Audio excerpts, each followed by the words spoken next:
안녕하세요. 이야기 들려주는 아씨입니다. 좋아요, 구독 부탁드려요. 댓글 남기면 하트 보내드릴게요. 어머니를 버린 날 시작된 세 가지 벌. 옛날 어느 깊은 산골 마을에 서기와 만돌이라는 두 친구가 살고 있었습니다. 어릴 적부터 함께 자라며 서당에 다니고 산과 들을 뛰어다니던 중마고우였습니다. 두 친구는 모두 일찍 아버지를 여의고 홀어머니를 모시며 살아가고 있었습니다. 서기가 6살 되던 봄날이었습니다. 서기 어머니는 어린 아들을 등에 업고 뒷산으로 올라가셨습니다. 그날은 날씨가 참으로 맑았고 산에는 진달래꽃이 만발하여 온 산이 분홍빛으로 물들어 있었습니다. 어머니, 저 꽃들이 참 예쁘네요. 어린 서기가 어머니 등에 업혀 신이 나서 소리쳤습니다. 서기 어머니는 아들의 무게를 느끼며 천천히 산길을 올라가셨는데 비록 가난한 과부의 삶이 힘들었지만 아들과 함께하는 이 순간만큼은 세상 그 무엇과도 바꿀 수 없는 행복이었습니다.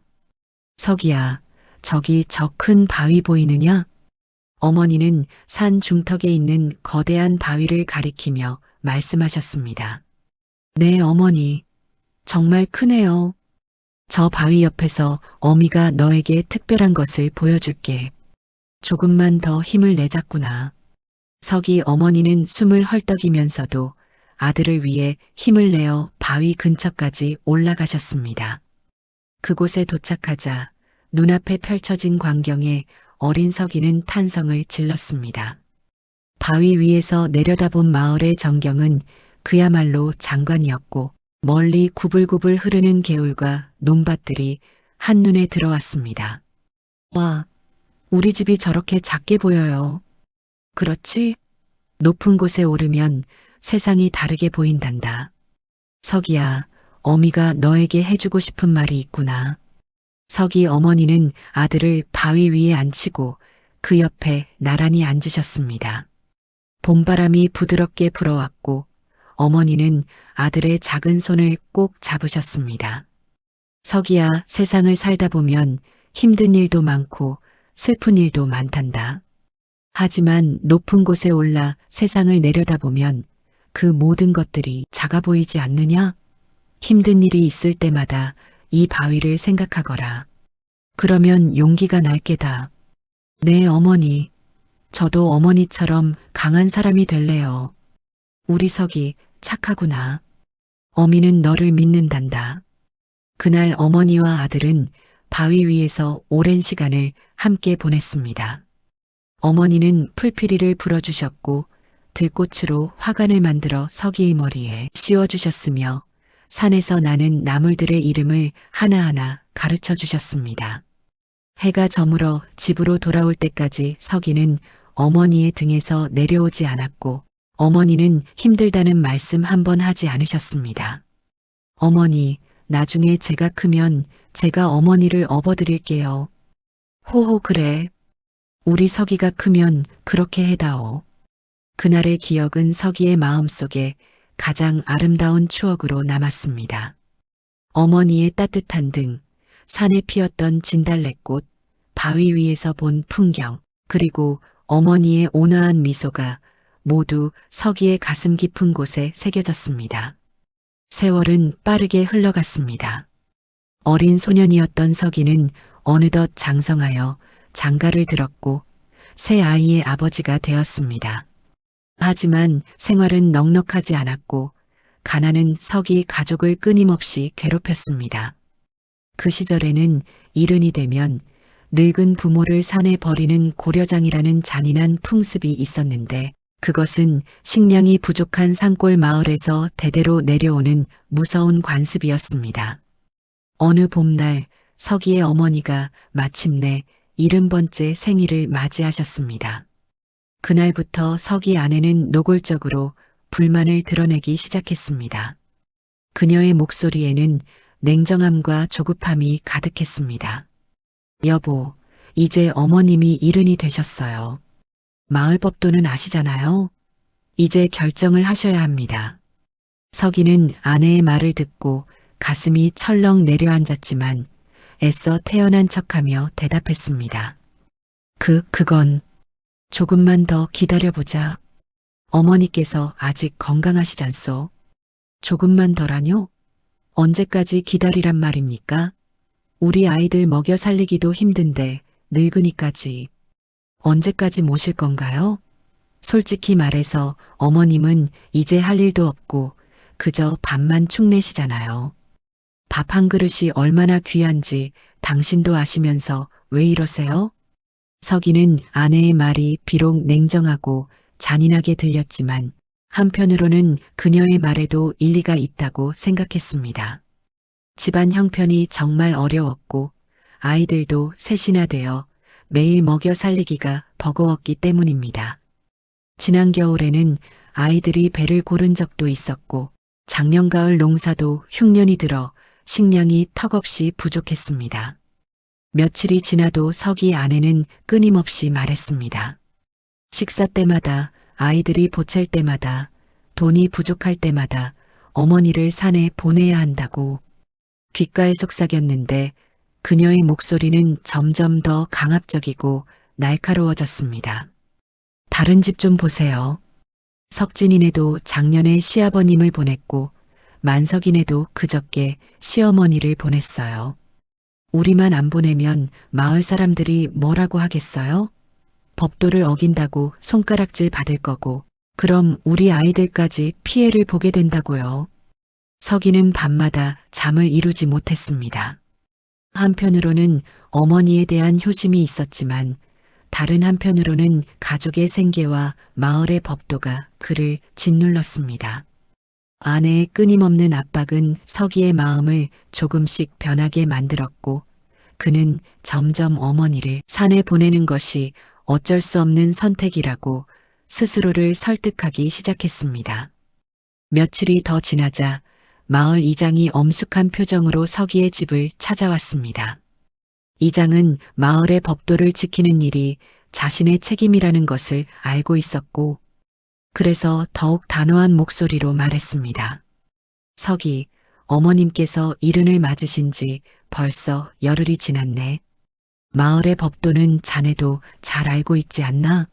조상 대대로 내려온 규율을 어길 수는 없는 일이네.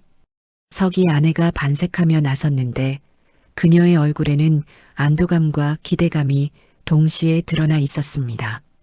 이장님, 저도 그 말을 계속하고 있어요. 근데 이 사람이 계속 미루기만 하네요. 제 말은 듣지도 않고요.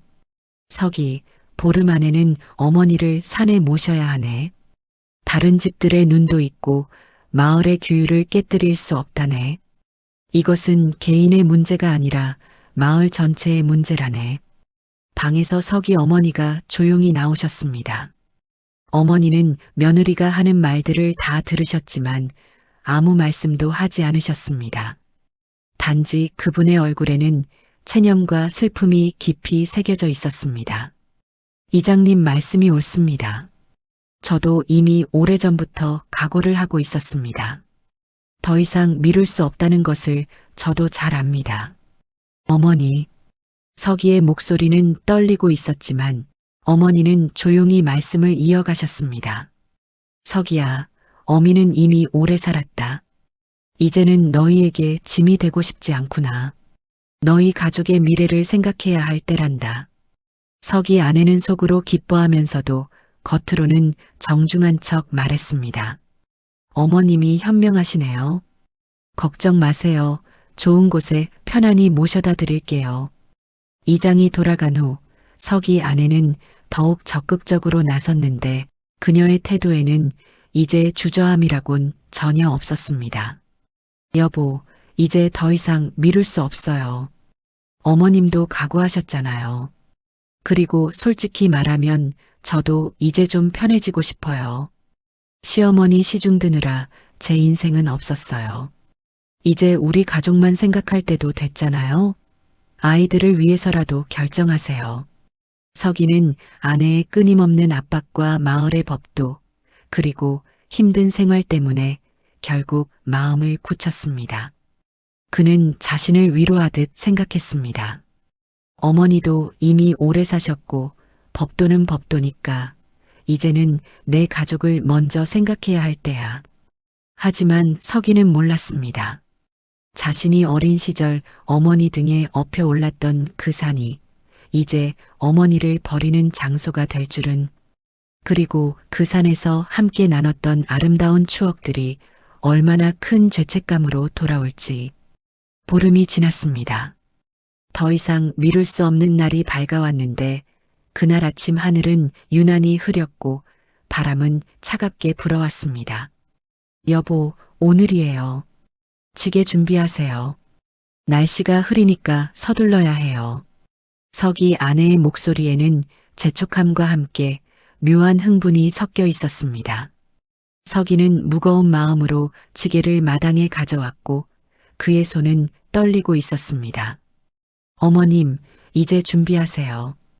옷 갈아입으시고요. 서기 아내는 재촉하며 어머니를 서둘렀습니다. 서기 어머니는 며느리의 재촉하는 목소리를 들으며 조용히 방에서 옷을 차려입으셨습니다. 낡은 옷이 아니라 돌아가신 남편의 제사 때나 입던 깨끗한 옷을 꺼내 입으셨습니다. 마치 먼 여행을 떠나는 사람처럼, 아니 다시는 돌아오지 않을 곳으로 가는 사람처럼 정갈하게 옷매무새를 다듬으셨습니다. 서기는 떨리는 손으로 어머니를 지게에 모셨습니다. 어머니의 몸은 너무나 가벼웠는데 평생 가난과 고생 속에서 자식을 키우느라 살이 다 빠지신 탓이었습니다. 서기는 지게를 매는 순간 어린 시절 어머니 등에 엎여 산에 올랐던 그날이 떠올랐습니다. 그때 어머니는 자신을 업고 험한 산길을 힘들게 올라가셨고 한 번도 힘들다는 말씀을 하지 않으셨습니다. 서기 아내는 안에서 마당을 쓸며 속으로 기뻐했습니다. 드디어 이 집에서 내가 큰어른이 되는구나. 이제 눈치 볼 시어머니도 없고 밥도 한 그릇 덜 차리면 되고. 그녀는 이미 어머니가 쓰시던 방을 어떻게 꾸밀지, 어머니의 물건들을 어떻게 처리할지 계획하고 있었습니다.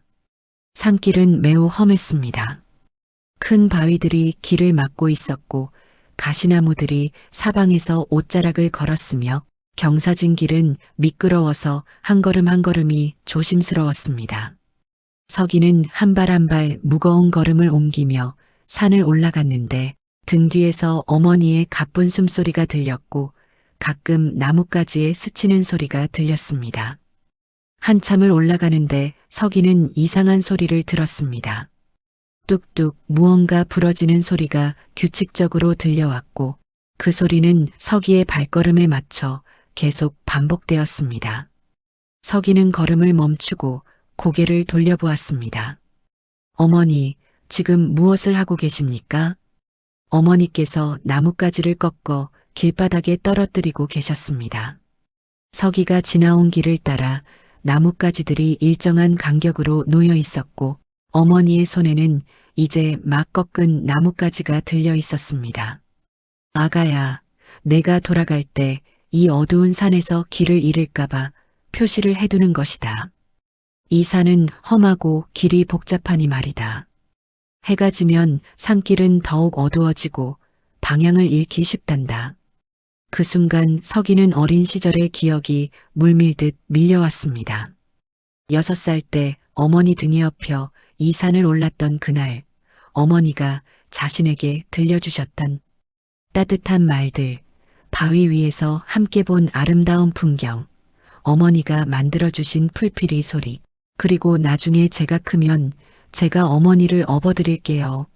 라고 했던 자신의 약속이, 자신을 버리러 가는 길에도 어머니는 오직 자식 걱정만 하고 계셨던 것입니다.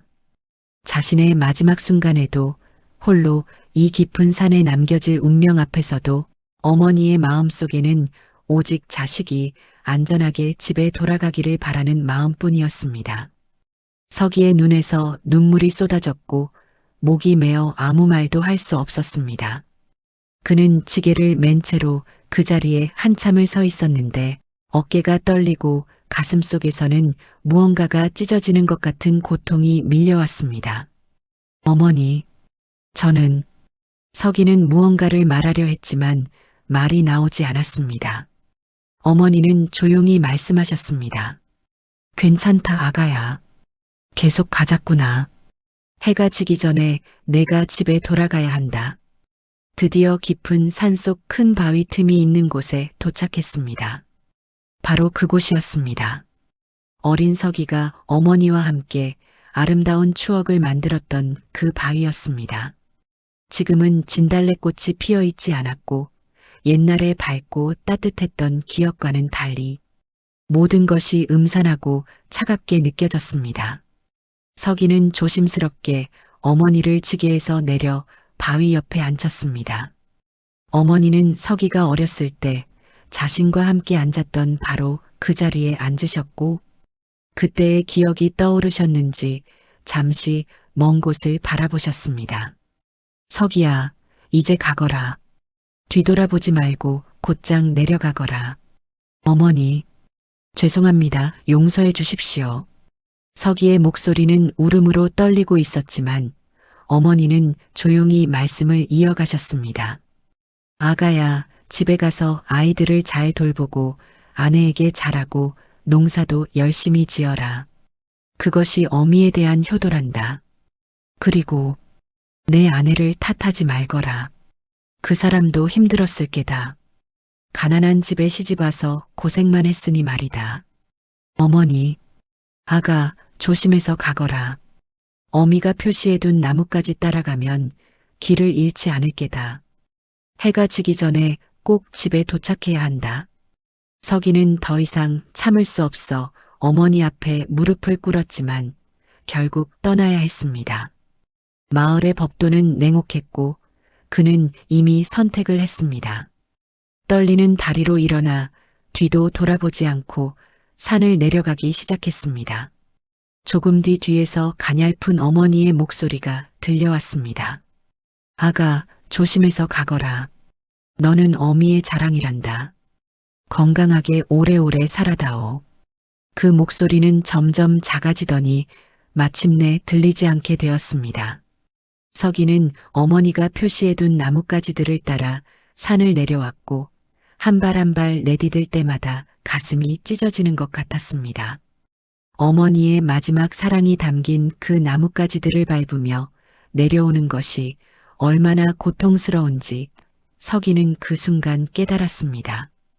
해질 무렵 서기는 집에 도착했습니다. 서기 아내는 밝은 얼굴로 문을 열어주었고 그녀의 얼굴에는 오랜만에 보는 여유로움과 만족감이 가득했습니다. 다녀오셨어요? 수고 많으셨어요.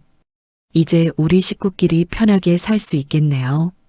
저녁 차려놨으니 어서 드세요. 오늘은 특별히 좋은 반찬도 준비했어요. 서기는 아무 말도 하지 않고 방으로 들어가 벽을 보고 누워버렸습니다. 서기 아내는 안에서 어머니가 늘 앉으시던 자리의 방석을 치우고 물건들을 정리하기 시작했는데 그녀는 이미 마음속으로 계획했던 대로 방을 다시 꾸미기 시작했습니다. 이제 이 방도 우리가 쓸 수 있겠네요. 아이들 방으로 쓰면 딱 좋겠어요. 그리고 이 낡은 이불이며 옷가지들은 다 버려야겠어요. 서기는 대답하지 않았습니다. 그는 어머니의 빈자리가 너무도 컸고 어머니가 늘 앉으시던 자리가 텅 비어 있는 것이 그를 괴롭혔습니다. 어머니가 사용하시던 숟가락, 그릇, 방석, 바늘, 옷가지들이 모두 서기를 향해 무언의 비난을 퍼붓는 것 같았습니다. 그날 밤 서기는 끔찍한 악몽을 꾸었습니다. 하얀 수염을 휘날리는 산신령이 나타나 그를 노려보며 저주를 퍼부었고 산신령의 눈은 불처럼 타올랐으며 목소리는 천둥처럼 울렸습니다. 서기는 꿈에서 깨어 식은땀을 흘렸고 밖에서는 수백 마리의 까마귀들이 불길하게 울고 있었습니다. 그 소리는 마치 죽은 자의 울음 같았습니다. 창밖을 보니 달빛마저 핏빛으로 물들어 있었고 바람은 마치 통곡하는 것처럼 울부짖었습니다. 다음 날 아침 서기가 방문을 열자 하늘이 핏빛처럼 붉게 물들어 있었습니다. 그것은 아침 노을이 아니었습니다. 마치 하늘 전체가 피로 물든 것 같은 지옥의 하늘 같은 색이었습니다. 불길한 예감이 들어 서기는 황급히 논으로 달려갔는데 논에 도착한 순간 그는 비명을 질렀습니다. 지옥 같은 광경이 펼쳐져 있었습니다. 수백 마리의 메뚜기 떼가 검은 구름처럼 하늘을 뒤덮고 있었고 그들이 내는 소리는 천둥처럼 요란했습니다. 메뚜기들은 마치 살아있는 카펫처럼 논밭을 완전히 뒤덮었고 땅이 보이지 않을 정도로 빽빽이 들어차 있었습니다. 더욱 끔찍한 것은 메뚜기들이 벼를 갉아먹을 때마다 이상하게도 붉은 즙이 흘러나왔다는 것입니다. 그 광경은 마치 거대한 도살장 같았고 공기 중에는 비릿한 냄새가 진동했습니다. 이게 무슨 일이야? 아니, 저리 가란 말이야. 서기는 손을 휘저으며 필사적으로 메뚜기를 쫓았지만 메뚜기들은 오히려 그의 몸에 달라붙었습니다. 얼굴에, 목에, 팔에, 다리에 수십 마리씩 달라붙어 살을 물어뜯었는데 그들의 날카로운 턱은 마치 작은 톱날처럼 서기의 피부를 찢어발겼습니다. 서기는 비명을 지르며 메뚜기를 떼어냈지만 그의 피부는 이미 수백 개의 물린 자국으로 붉게 부어올랐습니다. 메뚜기들은 마치 의지가 있는 것처럼 유독 서기만을 공격했습니다. 그의 입속으로 들어가려 하고 귓구멍으로 기어 들어가려 하고 코로 파고 들어가려 했습니다. 서기는 숨을 쉴 수조차 없을 지경이었고 눈을 뜰 수도 없었습니다.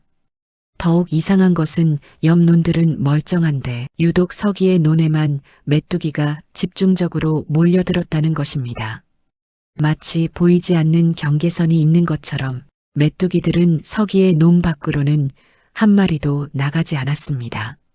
마을 사람들이 모여들어 수군거렸고 그들의 얼굴에는 공포와 경악이 가득했습니다. 저것 좀 보게. 다른 논은 멀쩡한데 유독 서기네 논만. 어제 늙으신 어미를 산에 보냈다더니 이건 틀림없이 산신령님의 노여움이야. 서기는 하루 종일 메뚜기와 싸웠습니다. 손으로 쫓고 불을 피우고 물을 뿌리고 온갖 방법을 다 동원했지만 아무 소용이 없었습니다.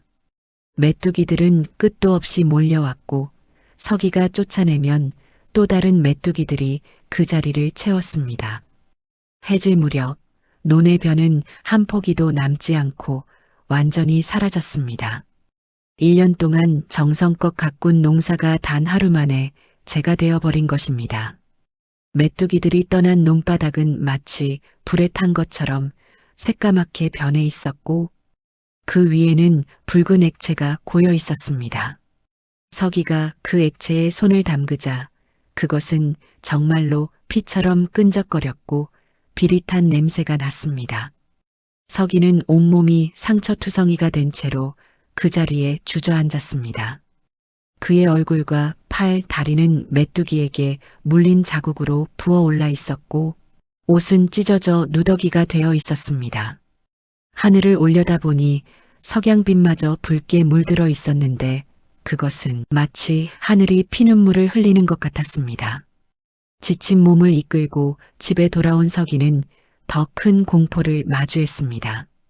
집안에서 비명소리가 들려왔고 그것은 그의 아내와 아이들의 목소리였습니다. 서기는 급히 문을 열고 들어갔고 그가 본 광경은 악몽 그 자체였습니다. 아내와 아이들이 모두 바닥에 쓰러져 신음하고 있었던 것입니다. 그런데 이것은 보통 병이 아니었습니다. 인간이 걸리는 병이 아니라 저주, 지옥에서 온 재앙이었습니다. 서기 아내의 얼굴은 온통 붉은 반점으로 뒤덮여 있었습니다. 그 반점들은 마치 뜨거운 불에 지진 화상처럼 부풀어 올라 있었고 살아있는 것처럼 꿈틀거리며 점점 커져갔습니다. 눈에서는 피 섞인 눈물이 흘러내렸고 그 눈물이 흐른 자리마다 새로운 붉은 반점이 생겨났습니다. 뭔가 내 살 속을 기어다니고 있어. 너무 뜨거워. 피부가 타들어가. 그녀의 목소리는 거의 알아들을 수 없을 정도로 쉬어 있었고, 말을 할 때마다 입에서는 피가 섞인 침이 흘러나왔습니다. 아이들은 더 끔찍했습니다. 큰아들의 손톱과 발톱이 모두 검게 변하며 부스러져 떨어지고 있었던 것입니다. 손가락 끝에서는 고름과 피가 흘러나왔고 뼈가 드러나 보였습니다. 손가락을 움직일 때마다 뼈가 부서지는 소리가 들렸고 아이는 고통에 몸부림쳤습니다. 둘째는 계속 피를 토해내고 있었는데 그 피는 이상하게 검은색이었고 악취가 진동했습니다. 피를 토할 때마다 아이의 몸이 경련을 일으켰고 눈알이 뒤집혀 흰자위만 보였습니다. 막내는 온몸이 마치 말라가는 나무처럼 쭈글쭈글해지고 있었습니다. 겨우 5살인 아이의 피부가 80살 노인처럼 주름지고 있었고 살이 빠져 뼈만 앙상하게 남아 있었습니다. 아이의 눈은 움푹 들어가 있었고 입술은 갈라져 피가 맺혀 있었습니다. 손을 들어 올리려 할 때마다 팔이 마치 마른 나뭇가지처럼 꺾일 것 같았습니다. 아버지, 너무 아파요. 막내의 목소리는 바싹 마른 낙엽이 바람에 스치는 소리처럼 가늘고 약했습니다. 서기는 급히 마을의 약초꾼을 불러왔습니다. 약초꾼은 집 문턱에서 그들을 보더니 얼굴이 새하얗게 질렸고 두 손을 내저으며 뒷걸음질 쳤습니다. 이건 사람의 병이 아니오. 저주요, 저주. 산신령님의 노여움이요. 내 손으로는 어찌할 수가 없소. 이건 약초로 고칠 수 있는 병이 아니란 말이오. 약초꾼은 약도 주지 않고 황급히 도망쳤고 그가 뛰어가는 모습이 마치 귀신에게 쫓기는 것 같았습니다. 그는 마을 어귀에 도착하자마자 사람들에게 외쳤습니다. 석인의 집에 가지 마시오. 저주받은 집이오. 가까이 가면 당신들도 저주를 받을 것이오. 밤이 되자 더욱 끔찍한 일이 벌어졌습니다. 서기 아내는 환각에 시달리기 시작했고 그것은 단순한 환각이 아니라 지옥의 광경이었습니다. 그녀는 허공을 보며 비명을 질렀고 그 비명은 집 밖까지 들릴 정도로 처절했습니다. 저기 이제 방 안으로 들어오고 있어. 하얗게 센 머리카락이 축 늘어진 옷이 다가오고 있어. 오지 마. 오지 말라고. 아이들도 하나둘 환각을 보기 시작했습니다. 큰아들은 천장에서 벌레들이 떨어진다고 소리쳤고 둘째는 바닥에서 손이 나와 자신의 발목을 잡는다고 울부짖었습니다. 막내는 그저 공포에 질린 눈으로 한 곳을 응시하며 입만 벌린 채 소리도 지르지 못했습니다. 밤새도록 집안에는 비명과 신음소리가 끊이지 않았습니다. 서기는 가족들을 돌보려 했지만 무엇을 어떻게 해야 할지 알 수 없었습니다. 그는 그저 가족들 곁에 앉아 그들의 손을 잡아줄 수밖에 없었고 가족들의 손은 불처럼 뜨겁거나 얼음처럼 차가웠습니다. 가족의 병이 나아지지 않자 마을 사람들은 서기 가족을 피하기 시작했습니다. 처음에는 몇몇 사람들이 조심스럽게 거리를 두었지만 약초꾼의 말이 퍼지고 석인의 집에서 밤마다 들려오는 괴상한 비명소리가 마을 전체에 알려지면서 곧 마을 전체가 서기 가족을 저주받은 존재로 취급했습니다. 서기가 우물에 물을 기르러 가면 사람들은 황급히 달아났습니다. 어떤 아낙네는 서기가 떠간 물을 모두 버리고 우물을 다시 씻어냈고 우물에 소금을 뿌리고 부적을 붙이며 주문을 외웠습니다. 저주받은 자가 만진 물은 마실 수 없어. 저 물을 마시면 우리도 저주를 받을 거야. 길을 걷다 서기와 마주치면 사람들은 길을 피해 멀리 돌아갔습니다. 어떤 이는 손가락으로 서기를 가리키며 침을 뱉었고 어떤 이는 부적을 꺼내 서기를 향해 흔들며 저주를 막으려 했습니다. 아이들까지도 서기를 보면 돌을 던졌습니다. 어른들이 가르친 대로 아이들은 서기를 귀신처럼 취급했고 무리를 지어 서기를 따라다니며 놀렸습니다. 귀신, 저주받은 귀신. 돌들이 서기의 등과 머리를 맞았지만 서기는 피하지도 막지도 않았습니다. 그는 그저 고개를 숙인 채 걸어갈 뿐이었고 그의 모습은 마치 죽은 자가 걷는 것처럼 보였습니다. 서기의 집은 완전히 고립되었습니다. 아무도 그 집 근처에 가지 않았고 사람들은 서기의 집을 지나갈 때마다 멀리 돌아갔습니다. 어디선가 낮게 속삭이는 목소리들이 들려왔습니다. 한 명이 아니라 여러 명의 목소리가 동시에 속삭이는 것 같았고 그 목소리들은 사방에서 들려왔습니다. 어미를 버린 죄인, 벌을 받아라, 벌을. 서기는 귀를 막았지만 소리는 머릿속에서 더 크게 울려 퍼졌습니다. 귀를 막아도 소리는 사라지지 않았고 오히려 뼈를 통해, 살을 통해, 온몸을 통해 그 목소리가 전해져 왔습니다. 마을 사람들은 완전히 서기 가족을 버렸습니다. 심지어 음식을 팔려는 장사꾼들도 서기에게는 팔지 않았고 그들은 서기를 보기만 해도 고개를 돌렸습니다. 저주받은 자에게 팔 수는 없소. 내 물건까지 저주받을까 두렵소. 당신의 돈도 받을 수 없소. 그 돈을 만지면 내 손도 저주받을 것이오. 서기가 돈을 내밀어도 장사꾼은 손사래를 치며 도망갔습니다. 서기의 집안은 점점 더 깊은 어둠 속으로 빠져들었습니다. 가족들의 병은 나아지지 않았고 식량은 바닥났으며 집안은 악취로 가득 찼습니다. 서기는 산에 나무를 하러 가거나 들에서 나무를 캐서 가족을 먹였지만 그것도 점점 어려워졌습니다. 그가 캔 나물은 이상하게 시들어버렸고 그가 만진 물은 맛이 변했습니다. 서기 아내는 이제 정신이 반쯤 나간 상태였습니다.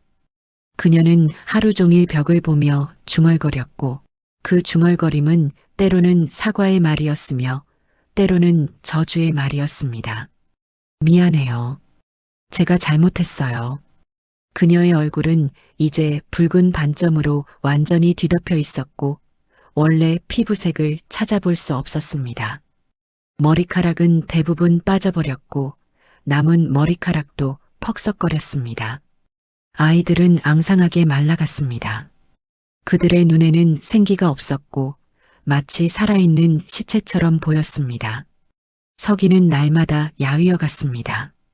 그의 머리카락은 단 한 달 만에 완전히 하얗게 새었고 얼굴은 해골처럼 말라갔으며 눈은 움푹 들어가 있었습니다.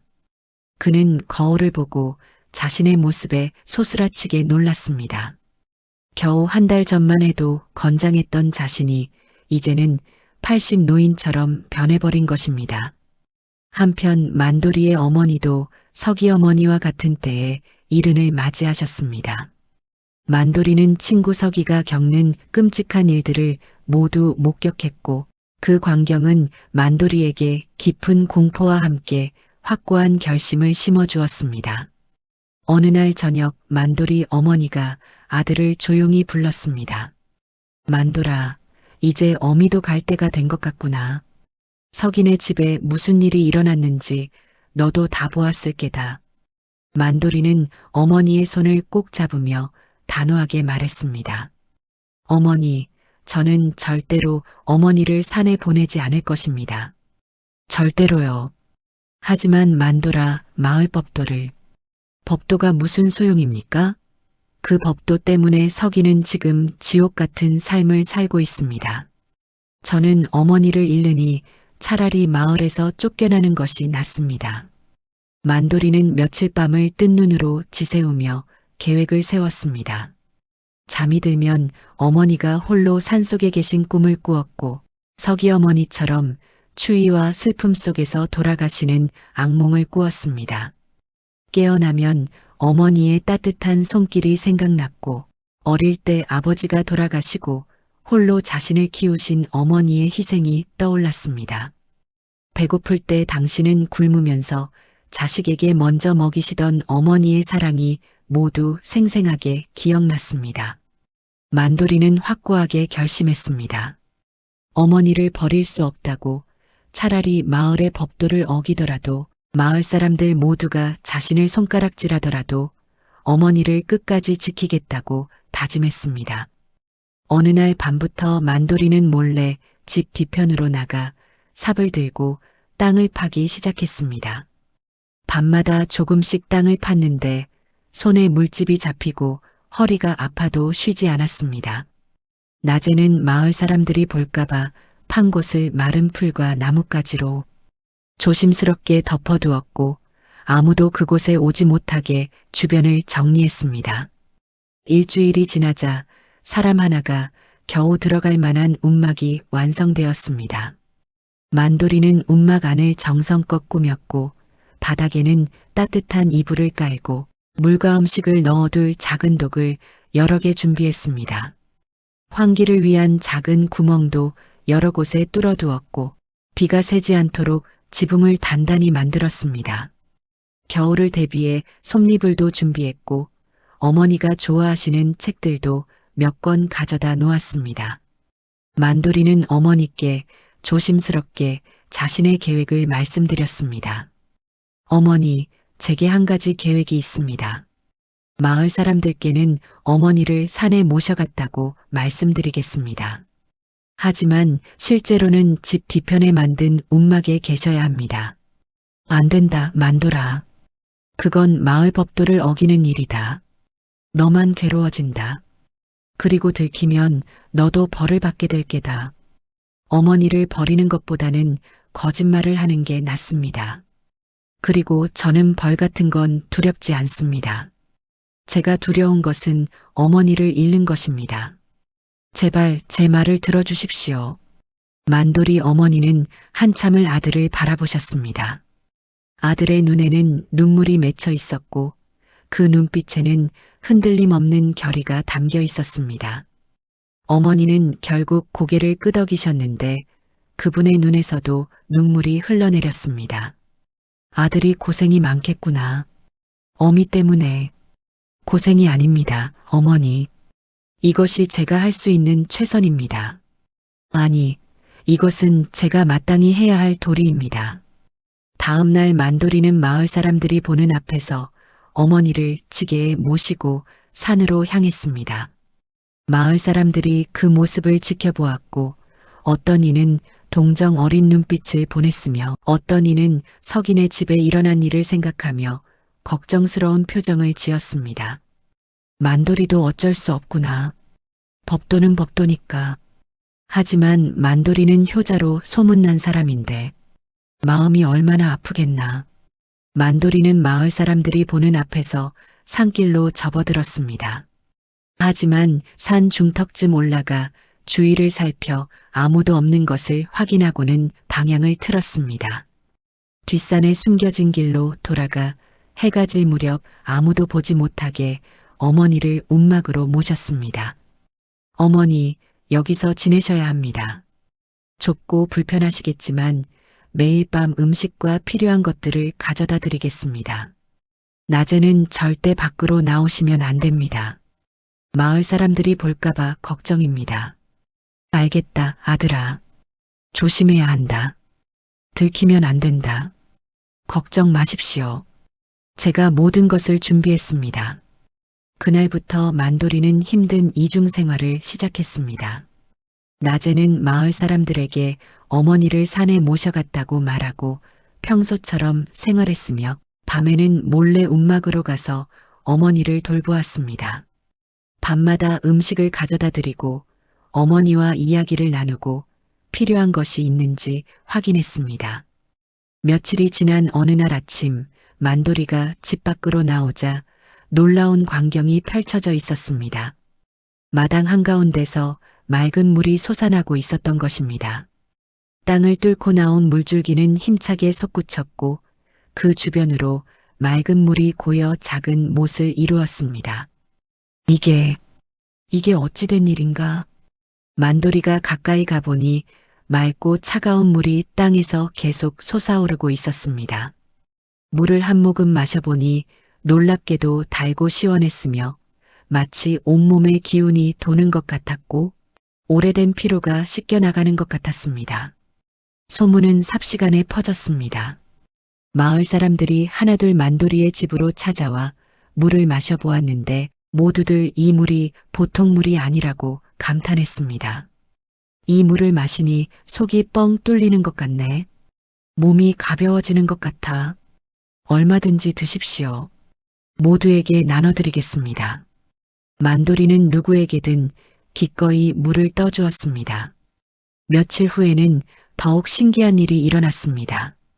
마을에 오랫동안 병을 앓던 노인이 찾아왔는데 그 노인은 10년 넘게 다리를 절며 지팡이의 의지에 살았던 사람이었습니다. 만돌아, 놀라운 일이 일어났네. 내가 내 집 물을 사흘 동안 마시고 10년 넘게 앓던 다리병이 완쾌되었다네. 이것이 어찌 된 일인가? 보게, 이렇게 걸을 수 있네. 노인은 지팡이 없이 성큼성큼 걸어다니며 기쁨의 눈물을 흘렸습니다. 마을 사람들은 그 광경을 보고 모두 놀라워했고 만돌이의 집 물이 약수라는 소문이 더욱 퍼져나갔습니다. 이것은 분명 하늘의 축복이야. 만돌이의 효심에 감동한 산신령님께서 내려주신 선물이 틀림없어. 그 후로 마을 사람들이 줄지어 만돌이의 집으로 물을 얻으러 왔습니다.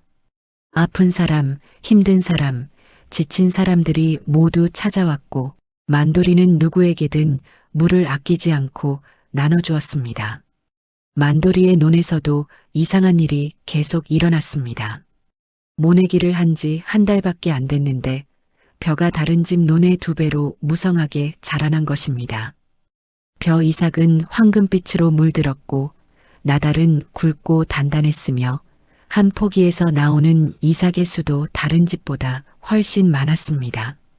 게다가 이삭도 벌써 패기 시작했는데 보통은 가을에나 이삭이 패는데 여름인데도 이삭이 팬 것입니다. 마을 사람들은 모두 놀라워하며 수군거렸습니다. 저것 좀 보게. 만돌이네 논만 유난히 잘 자라지 않나? 같은 날 모내기를 했는데 만돌이네만 저렇게 자라다니. 이것도 하늘의 축복이 틀림없어. 그뿐만이 아니었습니다. 만돌이의 집에 기르던 닭들이 다른 집보다 2배나 많은 알을 낳기 시작했고 알들은 크고 노른자가 진했습니다. 텃밭의 채소들도 유난히 크고 싱싱하게 자랐는데 배추는 사람 머리만큼 컸고 무는 팔뚝만큼 굵었으며 고추는 붉게 익어 주렁주렁 열렸습니다. 심지어 집안의 가축들도 모두 건강하고 튼튼해졌으며 소는 힘이 세졌고 돼지는 살이 쪘으며 개는 병 한 번 앓지 않았습니다. 만돌이의 집 주변은 늘 밝고 따뜻했습니다. 햇빛이 유난히 잘 들었고 꽃들이 사시사철 피어났으며 새들이 날아와 지저귀고 나비가 날아들었습니다. 마을 사람들은 만돌이의 집을 보며 감탄했고 만돌이를 존경하기 시작했습니다. 한편 서기의 고통은 나날이 깊어져만 갔습니다.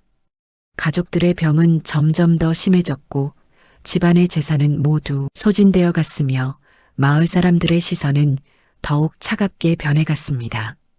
집안은 지옥 그 자체였고 서기는 더 이상 견딜 수 없는 지경에 이르렀습니다. 견디다 못한 서기는 어느 날 밤 홀로 산으로 올라갔습니다. 어머니를 버렸던 바로 그곳으로 갔던 것입니다. 달빛도 없는 어두운 밤이었지만 서기는 어머니가 표시해 두신 나뭇가지들을 더듬으며 그곳까지 갔습니다. 그 나뭇가지들은 아직도 그대로 남아 있었는데 서기는 그것을 볼 때마다 가슴이 찢어지는 것 같았습니다. 바위 앞에 도착한 서기는 충격적인 광경을 보았습니다. 바위 옆에는 어머니의 뼈가 하얗게 말라 있었습니다.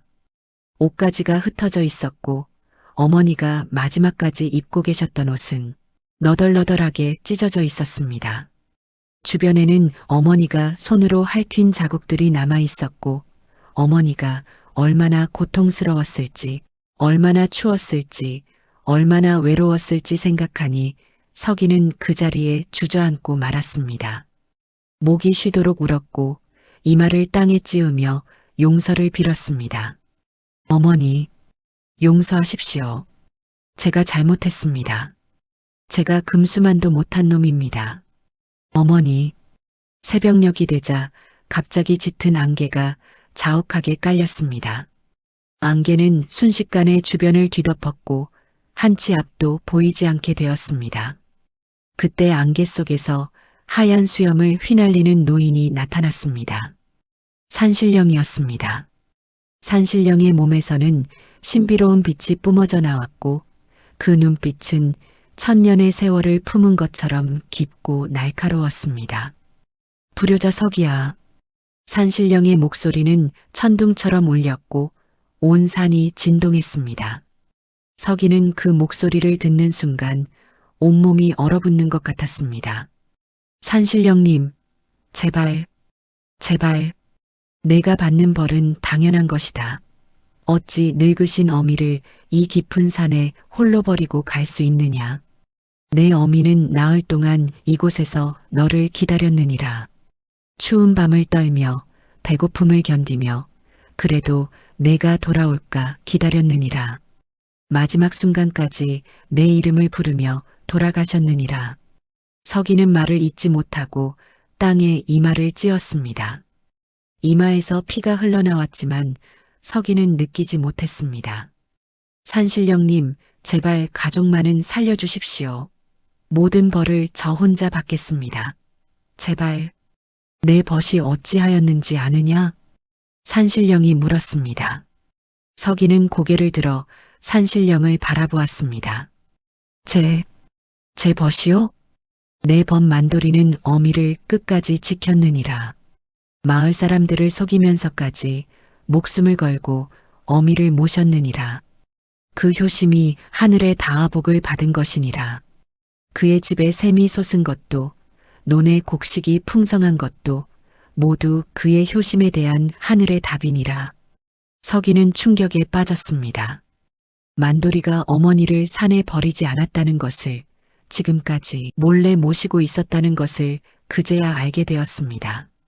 자신과 같은 처지였던 만돌이는 용기를 내어 어머니를 지켰는데 자신은 비겁하게 어머니를 버렸던 것입니다. 산신령님, 제발 한 번만 기회를 주십시오. 저도 어머니를 다시 모시겠습니다. 제발. 산신령은 고개를 가로저으며 슬픈 표정을 지었습니다. 이미 늦었느니라. 내 어미는 이미 이승을 떠나 저승으로 가셨느니라. 서기는 통곡했습니다. 자신이 어머니를 죽였다는 죄책감에 어머니의 마지막 말을 듣는 순간 미쳐버릴 것 같았습니다. 그는 땅을 치며 울부짖었고 어머니의 뼈를 끌어안고 흐느꼈습니다. 어머니, 제가 죽였습니다. 제가 금수만도 못한 놈입니다. 한참을 우는 서기를 보며 산신령은 조용히 말했습니다. 하지만 내게 마지막 기회를 주마. 너는 이미 큰 벌을 받았고 내 죄를 깊이 뉘우치고 있구나. 앞으로 마을의 모든 어르신을 내 어미처럼 섬기라. 홀로 사시는 노인을 찾아 나무를 해드리고 물을 길어드리고 말벗이 되어드리고 아플 때 간호해드리라. 하루도 빠짐없이 내 남은 생이 다할 때까지 그리하라. 그리하면 내 가족의 병이 나을 것이며 내 어미의 영혼도 편히 쉴 수 있을 것이니라. 산신령은 손을 들어 하늘을 가리켰습니다. 새벽 하늘에 별 하나가 유난히 밝게 빛나고 있었는데 그 별은 다른 별들보다 훨씬 크고 밝았으며 은은한 빛을 내뿜고 있었습니다. 저 별이 내 어미의 영혼이니라. 매일 밤 저 별을 보며 죄를 뉘우치고 효를 다하라. 내 어미는 저 별이 되어 영원히 너를 지켜볼 것이니라. 안개가 다시 짙어지더니 산신령의 모습이 사라졌습니다. 서기는 한참을 그 자리에서 하늘의 별을 바라보며 눈물을 흘렸습니다. 어머니와 함께 이 바위에서 하늘을 보던 그날이 떠올랐고 이제 어머니는 하늘의 별이 되어 자신을 보고 계신다는 것을 깨달았습니다. 서기는 어머니의 뼈를 정성껏 거두어 깨끗한 천으로 싸서 이곳에 묻어드렸습니다. 돌을 주어 작은 무덤을 만들고 주변을 정리하고 꽃을 심었습니다. 그리고 다짐했습니다. 매일 이곳에 찾아와 어머니를 뵙겠다고, 남은 생을 속죄하며 살겠다고. 서기는 산을 내려와 곧장 마을로 갔습니다. 그리고 마을에서 가장 나이가 많은 홀로 사는 노인의 집을 찾아갔습니다. 그 노인은 서기를 보고 놀라 뒷걸음질 쳤지만 서기는 정중하게 인사를 올렸습니다. 어르신, 제가 나무를 해드리겠습니다. 서기가 아닌가? 자네가 왜? 저주받은 자가. 말씀 마십시오. 그저 제가 해야 할 일입니다. 제가 마땅히 해야 할 도리입니다. 노인은 놀라워했지만 서기는 묵묵히 나무를 하고 물을 길어다 드렸습니다. 집 주변을 청소하고 지붕에 새는 곳을 고치고 마당의 잡초를 뽑았습니다. 그날부터 서기는 마을의 노인들을 돌보기 시작했습니다. 아침 일찍 일어나 여러 노인의 집을 돌며 나무를 하고 물을 깃고 집 주변을 청소해 드렸으며 저녁에는 노인들과 이야기를 나누며 말벗이 되어 드렸습니다. 노인들의 이야기를 경청하고 그분들의 지혜를 배우고 그분들을 진심으로 공경했습니다. 신기하게도 며칠 후부터 서기의 가족들의 병이 조금씩 나아지기 시작했습니다.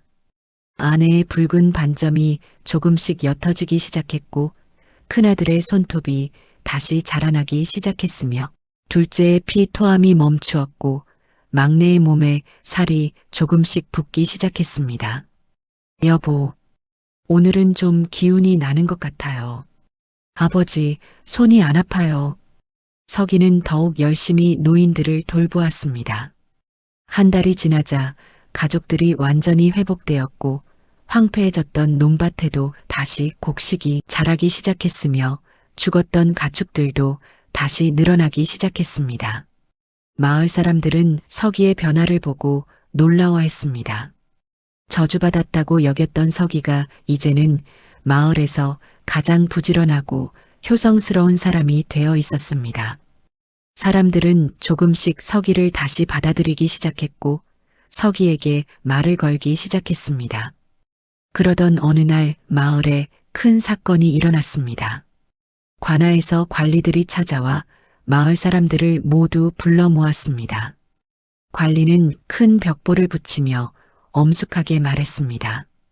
임금님의 명이 내려졌다고 이 수수께끼를 3일 안에 풀지 못하면 마을 전체가 큰 벌을 받게 될 것이라고 경고했습니다.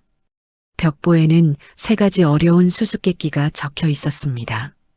첫째는 재를 꼬아 새끼를 만들라는 것이었고 둘째는 구부러진 나무에 실을 곱게 꿰라는 것이었으며 셋째는 똑같이 생긴 2마리 쥐 중 수컷과 암컷을 가려내라는 것이었습니다. 마을 사람들은 웅성거렸습니다. 재는 가루인데 어떻게 새끼를 꼬란 말인가? 구부러진 나무에 실을 꿰면 실도 구부러지는 게 당연한데 어떻게 곱게 꿰단 말인가? 똑같이 생긴 쥐를 어떻게 구분한단 말인가? 모두들 고개를 가로저으며 한숨을 쉬었습니다. 이장은 마을의 어른들을 모두 불러 모았습니다. 밤새도록 마을 회관에 모여 토론했지만 아무도 답을 찾지 못했습니다. 첫째 날이 지나고 둘째 날이 지났습니다. 마을은 점점 공포에 휩싸여 갔습니다. 만약 수수께끼를 풀지 못하면 마을 전체가 관아의 벌을 받게 되고 그것은 곧 파멸을 의미하는 것이었습니다. 마지막 날 밤이 되었습니다. 만돌이는 잠을 이룰 수 없었습니다. 마을을 구할 방법을 찾지 못하면 모두가 고통받게 될 것이라는 생각에 밤새 뒤척였습니다. 결국 만돌이는 몰래 움막으로 가서 어머니를 찾아뵈었습니다. 어머니는 아들의 걱정스러운 얼굴을 보시고 무슨 일이냐고 물으셨습니다. 만돌이는 수수께끼에 대해 자세히 말씀드렸습니다. 만돌이 어머니는 잠시 생각하시더니 조용히 말씀하셨습니다. 제 소금물을 타서 반죽하면 새끼를 꼴 수 있다고, 제가 소금물을 머금으면 단단해지기 때문이라고 하셨습니다. 구부러진 나무는 나무 끝에 꿀을 조금 발라놓고 실 끝에 개미를 묶어 놓으면 된다고, 개미가 꿀을 향해 기어가면서 자연스럽게 실이 곧게 깨어질 것이라고 설명하셨습니다. 그리고 똑같이 생긴 두 마리 쥐는 쥐들 앞에 쌀을 흩뿌려 놓으면 된다고 말씀하셨습니다.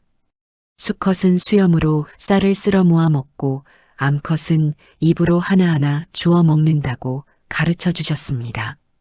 만돌이는 감격하여 어머니의 손을 잡았습니다.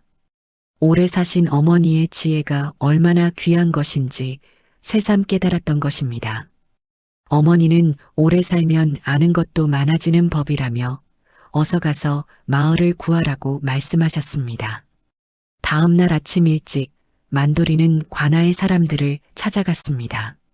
마을 사람들도 모두 모였고 모두의 눈에는 마지막 희망을 바라는 빛이 어려 있었습니다. 만돌이가 수수께끼를 풀었다고 말하자 관리는 반신반의하는 표정으로 증명해 보라고 했습니다.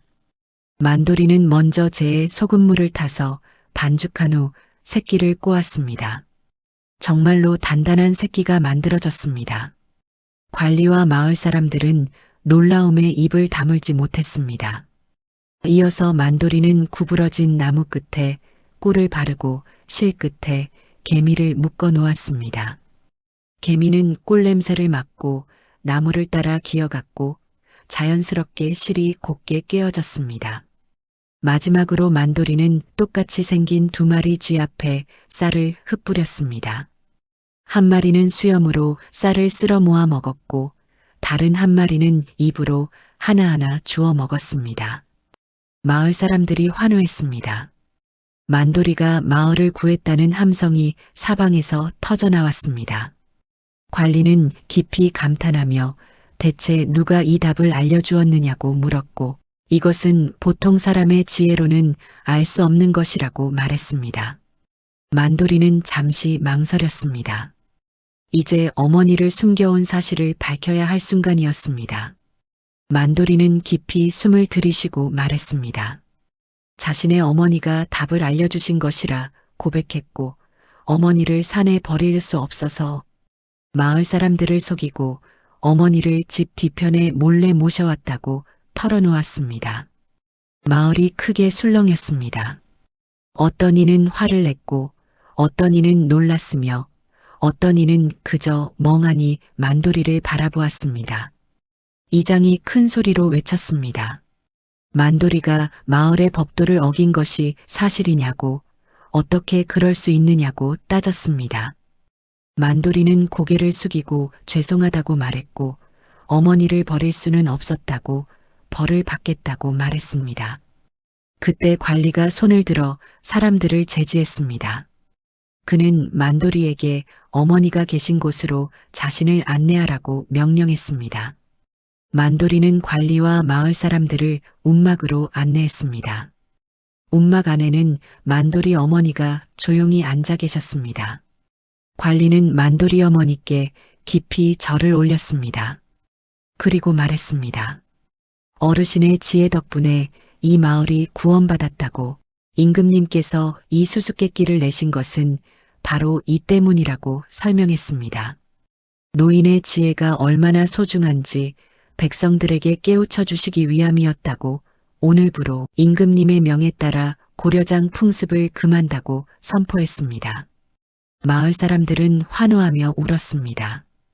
이미 부모를 산에 보낸 사람들은 후회의 눈물을 흘렸고 아직 부모가 계신 사람들은 기쁨의 눈물을 흘렸습니다. 관리는 만돌이에게 임금님께서 직접 하사하신 상패와 많은 포상금을 전달했습니다. 서기는 군중 뒤에서 이 모든 광경을 지켜보고 있었습니다. 그의 눈에서 눈물이 끊임없이 흘러내렸습니다. 만돌이가 얼마나 큰 용기를 냈는지 자신은 얼마나 비겁했는지 뼈저리게 느꼈습니다. 서기는 조용히 그 자리를 떠나 다시 산으로 향했습니다. 어머니를 버렸던 바로 그곳에 도착한 서기는 무릎을 꿇고 하늘을 향해 절했습니다. 늦은 깨달음을 깊이 뉘우치며 마을의 모든 어르신을 어머니처럼 모시고 생이 닿을 때까지 효를 다하겠다고 맹세했습니다. 바람이 불어왔습니다. 마치 어머니가 서기의 머리를 쓰다듬는 것 같은 따뜻한 바람이었습니다. 하늘의 별 하나가 유난히 밝게 빛났습니다. 며칠 후 만도리의 어머니는 이제 떳떳하게 마을 사람들 앞에 나오실 수 있게 되었습니다. 만도리는 움막을 허물고 어머니를 집 안으로 모셨습니다. 마을 사람들이 하나둘 만도리의 집을 찾아와 만도리 어머니께 인사를 올렸고 어르신께 죄송하다고 사과했습니다. 만도리 어머니는 모두를 따뜻하게 맞아주셨고 마을에 어려운 일이 생길 때마다 지혜로운 조언을 아끼지 않으셨습니다. 서기는 완전히 변한 사람이 되었습니다. 날마다 해가 뜨기 전에 일어나 마을에 홀로 사는 노인들을 찾아다니며 정성껏 돌보았습니다. 나무를 해다 드리고 물을 길어다 드렸으며 집수리가 필요하면 손수 고쳐드렸고 저녁에는 노인들과 이야기를 나누며 말벗이 되어드렸습니다. 매일 밤 하늘의 별을 보며 어머니를 그리워했고 그 별을 보는 것이 서기에게는 유일한 위안이었습니다. 어느 날 저녁 만도리가 서기를 찾아왔습니다. 집에 와서 함께 저녁을 먹자고 어머니께서 서기를 보고 싶어 하신다고 전했습니다. 서기는 망설였습니다. 자신이 어머니를 뵈어도 될까 하는 두려움이 있었기 때문입니다. 하지만 만도리는 어머니께서 서기를 걱정하고 계신다며 꼭 오라고 했습니다. 서기는 만도리의 집을 찾아갔습니다. 만도리 어머니가 따뜻하게 맞아주셨습니다. 서기는 어머니 앞에서 눈물을 터뜨렸고 자신의 죄를 고백했습니다. 만도리 어머니는 서기의 등을 토닥이며 위로해 주셨습니다. 너무 자책하지 말라고 내 어머니는 별이 되어 하늘에서 너를 지켜보고 계신다고 말씀하셨습니다. 그날 저녁 세 사람은 함께 식사를 했습니다. 서기는 오랜만에 따뜻한 밥상의 온기를 느꼈고 마치 자신의 어머니가 살아계신 것처럼 느껴졌습니다. 밤이 되어 집으로 돌아가려 할 때 만도리가 함께 밖으로 나왔습니다. 두 친구는 저녁 하늘을 함께 바라보았습니다. 서기는 만도리가 부럽고 존경스럽다고 어머니를 지킨 만도리가 정말 대단하다고 말했습니다. 만도리는 자신도 처음엔 두려웠다고 하지만 어머니를 버리는 것보다는 나았다고 말했습니다. 두 친구는 앞으로 함께 마을의 노인들을 돌보기로 약속했습니다. 그 후로 마을에는 노인을 공경하고 섬기는 아름다운 풍습이 자리 잡았습니다. 만도리와 서기는 마을에 존경받는 어른이 되었고 그들의 자식들도 부모의 뜻을 이어받아 효를 실천하며 자랐습니다. 만도리의 집에서 솟은 샘물은 지금도 흐르고 있으며 사람들은 그 샘을 효성샘이라 부릅니다. 세월이 흘러 만도리의 어머니가 90이 넘어 편안히 눈을 감으셨고 그날 밤 하늘에 새로운 별이 떠올랐습니다. 서기와 만도리도 세월을 이기지 못하고 차례로 세상을 떠났고 그들의 영혼도 별이 되어 하늘에서 마을을 지켜보게 되었습니다. 맑은 밤이면 하늘에서 4개의 별이 유난히 밝게 빛나며 사람들은 그 별들을 보며 효도의 소중함을 되새깁니다.